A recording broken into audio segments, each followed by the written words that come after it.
ಭಾರತ ಅಂದರೆ ವಿಶ್ವಬಂಧು. ಭಾರತ ಅಂದರೆ ಕಷ್ಟದಲ್ಲಿದ್ದವರಿಗೆ ತನ್ನ ಕೈಲಾದಷ್ಟು ಸಹಾಯ ಮಾಡುವಂತಹ ಉದಾರವಾದವನ್ನು ಹೊಂದಿರುವಂಥ ರಾಷ್ಟ್ರ. ಹಾಗಾಗಿ ಭಾರತ ಈಗ ಪಕ್ಕದ ಶ್ರೀಲಂಕಾ ಪ್ರವಾಹದಿಂದ ತತ್ತರಿಸಿರುವಾಗ, ಅಂದರೆ ದಿತ್ವಾ ಚಂಡಮಾರುತದ ಪ್ರವಾಹದಿಂದ ತತ್ತರಿಸಿರುವಾಗ ಶ್ರೀಲಂಕಾಗೆ ಸಹಾಯ ಹಸ್ತವನ್ನು ಚಾಚಿದೆ. ಚಂಡಮಾರುತದಿಂದ ಶ್ರೀಲಂಕಾ ತತ್ತರಿಸಿರೋದ್ರಿಂದ ಭಾರತ ಆಪರೇಷನ್ ಸಾಗರ್ ಬಂಧು ಅನ್ನೋ ಹೆಸರಿನಡಿ 21 ಟನ್ ಪರಿಹಾರ ಸಾಮಗ್ರಿಗಳನ್ನು ಕಳಿಸ್ಕೊಟ್ಟಿದೆ. ಅಗತ್ಯ ಉಪಕರಣಗಳು ಅಂದರೆ ವೈದ್ಯಕೀಯ ಉಪಕರಣಗಳಿರ್ಬೋದು, 80 NDRF ಸಿಬ್ಬಂದಿಯನ್ನು ಕೂಡ ಸೇನಾ ವಿಮಾನದಲ್ಲಿ ಕಳುಹಿಸಿಕೊಟ್ಟಿದೆ. ಇನ್ನು ಭಾರತೀಯ ಸೇನೆಯ C-130 IL-76 ಸರಕು ವಿಮಾನಗಳು ಶನಿವಾರ ಮುಂಜಾನೆ ಕೊಲಂಬೋ ಏರ್ಪೋರ್ಟ್ಗೆ ಬಂದಿಳಿದಿವೆ. ಅಂದರೆ ಇದರಲ್ಲಿ ಹೊದಿಕೆಗಳು, ಟಾರ್ಪಲಿನ್ಗಳು, ಟೆಂಟ್ಗಳು, ಸ್ಯಾನಿಟರಿ ನ್ಯಾಪ್ಕಿನ್ ಕಿಟ್ಗಳು, ಸಿದ್ಧವಾದಂಥ ಆಹಾರ ಅಂದರೆ ರೆಡಿಮೇಡ್ ಫುಡ್ಡು, ಮೆಡಿಸಿನ್ನು ಮತ್ತಿತರ ವಸ್ತುಗಳನ್ನು ಶ್ರೀಲಂಕಾದ ಅಧಿಕಾರಿಗಳಿಗೆ ಹಸ್ತಾಂತರಿಸಿದ್ದಾರೆ. ಸದ್ಯ ಶ್ರೀಲಂಕಾದಲ್ಲಿ 159 ಮಂದಿ ಬಲಿಯಾಗಿದ್ದು, ಇನ್ನು ಹೆಚ್ಚಿನ ಬಲಿಯಾಗಿರುವ ಸಂಖ್ಯೆ ಹೆಚ್ಚುತ್ತಾ ಇದೆ. ಅಷ್ಟರ ಮಟ್ಟಿಗೆ ಈ ದಿತ್ವಾ ಚಂಡಮಾರುತದ ಅಬ್ಬರ ಇದೆ. 203 ಮಂದಿ ನಾಪತ್ತೆ ಆಗಿರುವಂಥ ಮಾಹಿತಿ ಬಂದಿದೆ. ಬಹಳಷ್ಟು ಜನ ಇನ್ನೂ ಪ್ರಾಣ ಕಳ್ಕೊಳ್ಳುವಂಥ ಸಾಧ್ಯತೆ ಇದೆ. ಅದು ಜಾಫ್ನಾ ಭಾಗದಲ್ಲಿ, ಶ್ರೀಲಂಕಾದ ಗಡಿ ಭಾಗದಲ್ಲಿ ಎಲ್ಲೆಲ್ಲೆಲ್ಲ ಬೀಚ್ಗಳಿದೆ. ಶ್ರೀಲಂಕಾ ಸಂಪೂರ್ಣ ದ್ವೀಪ ರಾಷ್ಟ್ರ ಆಗಿರೋದ್ರಿಂದ ಹೆಚ್ಚಿನ ಹಾನಿ ಆಗುವಂಥ ಸಾಧ್ಯತೆ ಇದೆ. ಹಾಗಾಗಿ ಭಾರತ ಅದಕ್ಕೆ ಸಹಾಯ ಹಸ್ತವನ್ನು ಚಾಚಿದೆ. ಭಾರತ ಯಾವತ್ತೂ ಕೂಡ ವಿಶ್ವ ಬಂಧುತನಕ್ಕೆ ಪ್ರಸಿದ್ಧಿ. ಯಾವಾಗಲೂ ತನ್ನ ಎಲ್ಲರನ್ನ ಕೂಡ ತನ್ನವರು ಅಂತ ಭಾವಿಸುವಂಥ ವಸುದೈವ ಕುಟುಂಬಕಂ, ಜಗತ್ತೇ ಒಂದು ಪರಿವಾರ ಅಂತ ಭಾವಿಸುವಂಥ ರಾಷ್ಟ್ರ. ಹಾಗಾಗಿ ಭಾರತಕ್ಕೆ ಇಂತಹ ಕಷ್ಟಗಳು ಬೇರೆ ದೇಶಗಳಿಗೆ ಎದುರಾದಾಗ ಮೊದಲು ಬರೋದು ಭಾರತ ಅಂತ ಶ್ರೀಲಂಕಾ ಕೂಡ ಭಾರತದ ಸಹಾಯಕ್ಕೆ ಅಪಾರ ಮೆಚ್ಚುಗೆಯನ್ನು ವ್ಯಕ್ತಪಡಿಸಿದೆ. ಇದು ಭಾರತದ ಅಂದರೆ ಈ ತಮಿಳುನಾಡು, ಕೇರಳ ಈ ಭಾಗದಲ್ಲಿ ಕೂಡ ಈ ದಿತ್ವಾ ಚಂಡಮಾರುತ ಭಾರತಕ್ಕೂ ಕೂಡ ಭಾರಿ ಹಾನಿ ಮಾಡುವಂಥ ಲಕ್ಷಣ ಇದೆ. ಹಾಗೆ ನಮಗೆ ಬೆಂಗಳೂರಿನಲ್ಲೂ ಗೊತ್ತಾಗ್ತಾ ಇದೆ, ತುಂಬ ಚಳಿ ವಾತಾವರಣ, ಭಾಳಷ್ಟು ಈ ಮೋಡ ಮಳೆಯ ವಾತಾವರಣ ಇರೋದು ಕೂಡ ಈ ಚಂಡಮಾರುತದ ಪರಿಣಾಮದಿಂದಾನೇ ಅನ್ನೋದು ಗೊತ್ತಾಗ್ತಾ ಇದೆ. Yeah, thank you very much. And also at the outset, I must also thank the government and people of India for always showing solidarity with the people of Sri Lanka. Situation is a little worrisome in Sri Lanka. I think as far as the cyclone is concerned, worst seems to be over. But the aftermath of it and the effect of it now only is getting realized. Unfortunately, a lot of people throughout the country, unfortunately none of the districts, 25 districts have been spared by this. Some of the districts are more affected, but no district had been spared. The situation as of at about 6 o'clock today, about 153 deaths have been reported, and 200, close to about 200, around 191 people are missing. Many more are unaccounted for, and almost 770,000 people who are belonging to about 217,000 families are affected by this. And the worry is the rising river levels in some of the suburbs of Colombo and Gampaha and western provinces, as well as somewhere close to reservoirs and the rivers could be devastating to the people for the next couple of days. Yeah. Right. Mr. Sabri, you mentioned about India, and yesterday Indian Prime Minister Modi expressed his condolences over the loss of life in Sri Lanka and said that New Delhi was ready to send more aid. India has in fact launched Operation Sagar Bandhu. How do you look at India's swift response? I think India's response has been fabulous and so spontaneous and immediate. We are very, very grateful. This is not the first time. India had always been a great friend of Sri Lanka and a great neighbor to have. So they have stood up to their reputation, the neighborhood first policy. I'm extremely, extremely grateful. At a time when Sri Lanka wanted them the most, India had reached out. I remember the same thing during the economic crisis, what India did during my time as the finance minister. Right. So we also saw your tweet where you said that Sri Lanka remembers with gratitude the crucial support that India extended during the 2022 economic crisis, which you just mentioned.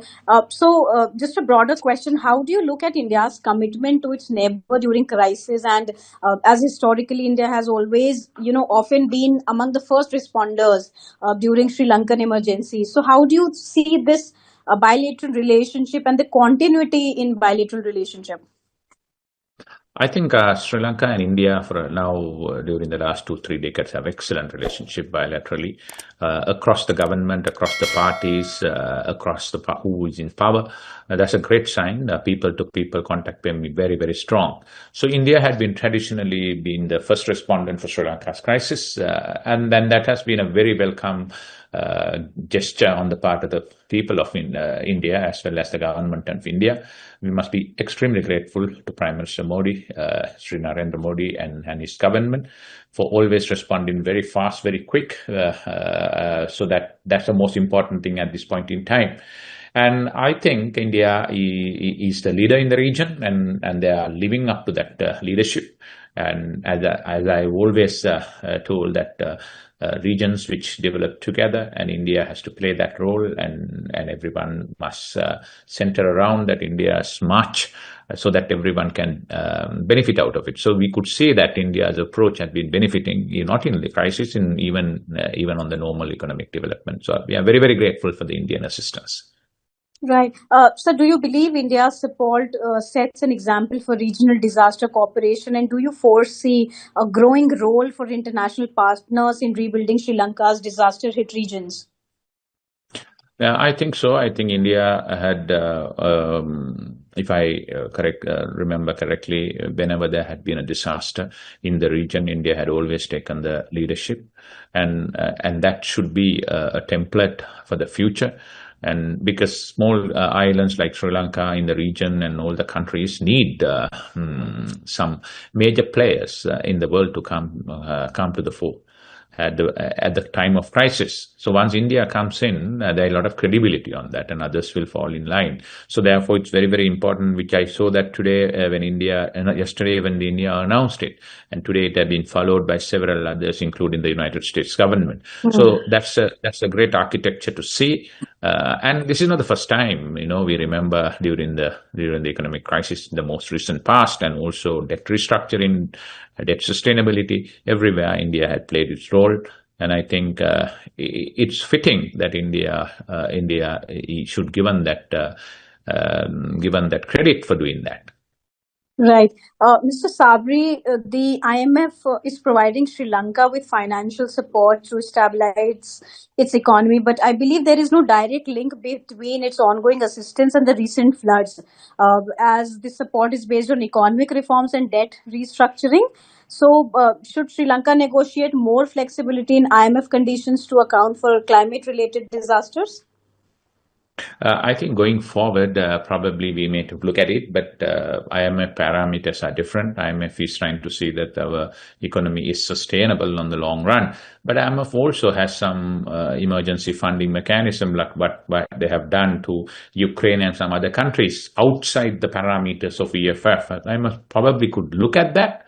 And of course, Sri Lanka and many other countries have been pressing in the COP 28, 29, we have been pressing for some sort of an accountability on the part of the developed nation when it comes to this kind of a crisis, because these crises are not in isolation. This is not coming in a vacuum.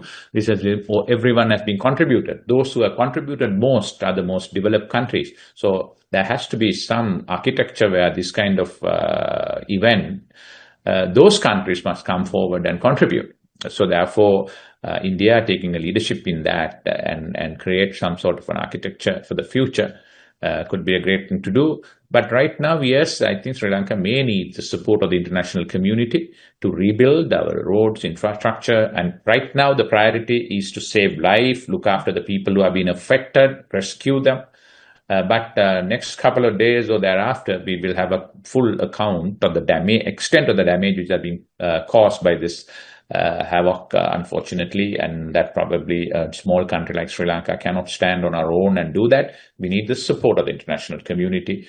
I think, I hope international development partners and IMF, not under the EFF, but some other emergency funding, or World Banks and multilateral banks and the international community will come in aid of Sri Lanka to quickly rebuild and not to lose the momentum of our great economic recovery, which probably I would say that India played a major role.